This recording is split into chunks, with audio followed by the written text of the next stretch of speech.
Hi guys, and welcome back to Whirly's Watchbox, and today we'll be doing the full review of the Seiko SPB079, or the SBDC063, which I think is the international model number for this. But yeah, going to try and make these reviews just a hair quicker. They have been kind of getting longer and longer on each one I've done. So we'll try and wrap this up a little quicker today. But with that said, let's dive right in. Right, so here is the Seiko SPB079 up close. And, you know, it's a great looking dive watch. I think this is every bit of what a modern Seiko dive watch should be. So with all that said, we'll do this review just like all the others. The timekeeping, 10 out of 10 here. You know, I wore this for like 5 days straight and it was still well within the minutes. No complaints there. Excellent timekeeper. The movement is one of Seiko's mid-tier movements. It's the 6R15. And, you know, it's nothing high-end, nothing super fancy, but it's also better than their entry-level movements such as the 4R36 that you'll find in like a Seiko Turtle per se. Now, the functionality of this, I'm going to give it a 10 out of 10. The loom is phenomenal. It gets a charge quick, it lasts, you know, you don't have to worry about it during the night. You just take a glance at your wrist and, you know, it does exactly what it's supposed to do. It's got a nice screw down crown there. The bezel has very good action, and we'll show that here if I can on camera. So, you know, no play at all here. Now, my only gripe with this bezel is, and I'm going to try my best to show this on camera. So right here, it hasn't quite made it to the next click yet. And if I can do it just right. And I did make it go over to the next click, unfortunately. But to get this perfectly centered, you can't go all the way to that next click. Otherwise, it's just a little off, and you can see it there. And I know it's not a huge deal for most people, but, you know, for people with OCD like myself, you know, it slightly irritates me just a little, but I can get over it. So if I can just perfectly center it there. So there it is, perfectly centered, hasn't gone to that next click yet, but you know, that's just kind of nitpicking. It's really no big deal to me. To others, it might be. Now, the strap on this is very good. It's nice and supple, you know, it's flexible, it's not stiff or anything like that.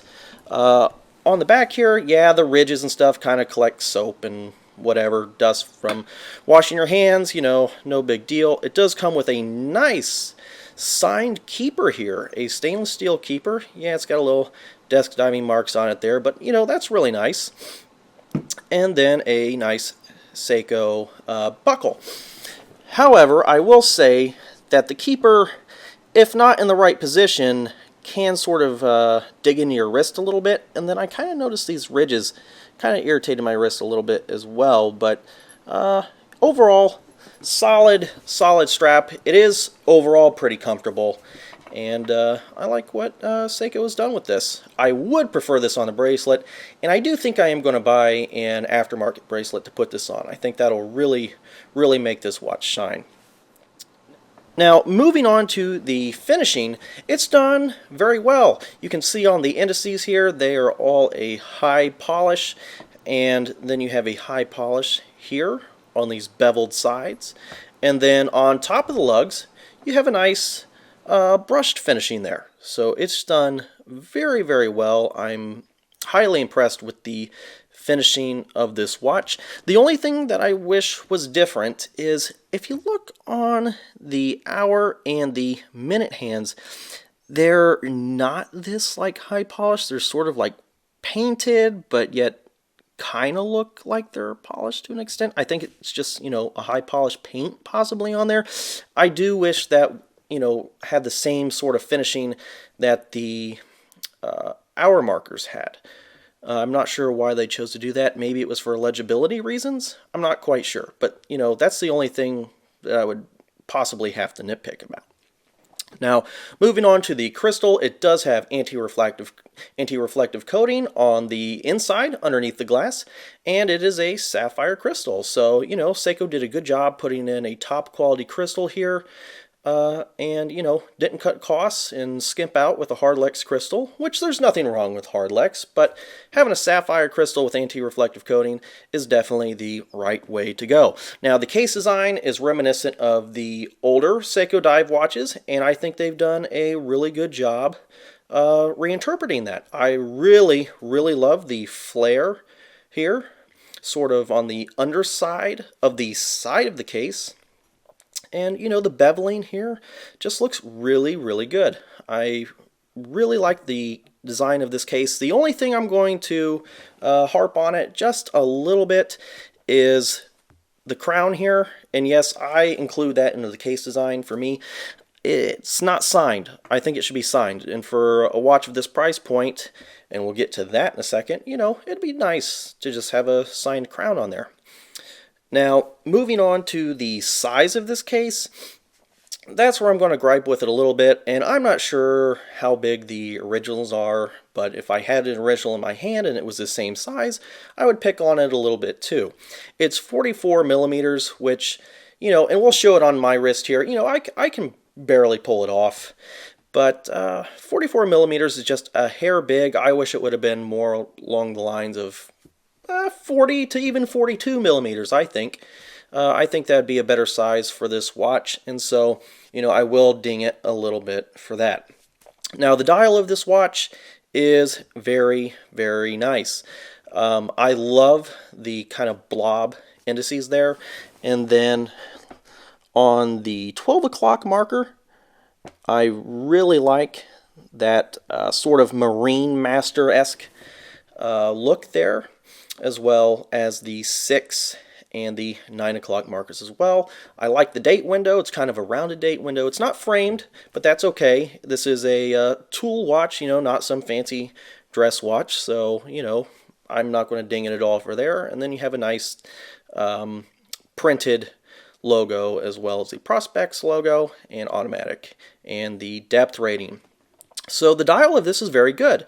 Now, I will harp on it a little bit. So I've got to take I'm going to take a couple points off for this. So you can see at the 6 o'clock marker here that this is clearly not aligned. The chapter ring here, which overall looks very nice, is just, it's not aligned. You can see that, perfectly there. It's not in the center of that 6 o'clock indice. And, for a Seiko Turtle, the one we reviewed earlier, the SRP079, okay, that watch is around, $300. Okay, that's fine. That's fine. Well, to an extent. But on this watch, which retails at a hefty $850 if you buy it straight from Seiko, no, that's not acceptable. It really is not. And the 12 o'clock kind of looks okay, maybe just a hair off. So I don't know if it's something with the printing on the chapter ring or what, but it is just not aligned there. And I don't think that's acceptable for a dive watch of this price point and this caliber. Now, with that said, the value of this watch, I'm going to give this a 10 out of 10. The functionality is wonderful. It is priced a little steep, I think, but, if you can get it on the used market, I got this around for $500, like $565, I think. So, about $300 off. And it's a really, really good dive watch. Like I said at the beginning, I think this is everything a modern Seiko dive watch should be. And like I also said, this arrow hand's not for everybody, but it really has grown on me. And, I think this could go toe-to-toe with the Christopher Wards I have, or even the Omega Seamaster, as far as being a true dive watch that's going to be able to get the job done. Obviously, and we'll see that in a second when we go through the scoring, it doesn't quite get the amount of points that the Seamaster had, but this is a do-it-all dive watch. You know, you can probably dress this up, dress it down as well. So, you know, it's just a really, really good issue from Seiko. Now, with all of that, let's get into our scoring here. The timekeeping, 10 out of 10. The movement, we will give an 8. You know, it's not a high-end movement, but, you know, one of their mid-tier movements that is a workhorse and will give you accurate time. The functionality, 10 out of 10. Like I said, the loom is good. The bezel has no play. Nice screw-down crown. Perfect. The strap I'm going to give a 9. You know, that metal or stainless steel keeper kind of digs into my wrist a little bit. Otherwise, pretty comfortable strap.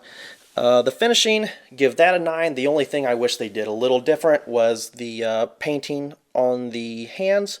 But other than that, great, solid job. So 9 out of 10 there. Crystal, 10 out of 10.